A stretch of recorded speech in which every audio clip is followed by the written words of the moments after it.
ভাঙ্গুড়া থানার খানমরিচ ইউনিয়নের পরমানন্দপুর গ্রামে ঘটল এক মর্মান্তিক দুর্ঘটনা। আজ সকালে একটি গরুর গাড়ি নিয়ন্ত্রণ হারিয়ে উল্টে যায়। এতে গাড়িতে থাকা ৩ জন গুরুতর আহত হন।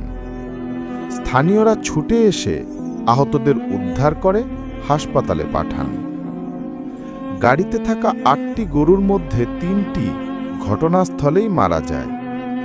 এতে আনুমানিক ৬ লক্ষ টাকার মতো আর্থিক ক্ষতি হয়েছে বলে ধারণা করা হচ্ছে। তবে আল্লাহর রহমতে বাকি ৫টি গরু অক্ষত রয়েছে। এই ঘটনায় গ্রাম জুড়ে শোকের ছায়া নেমে এসেছে।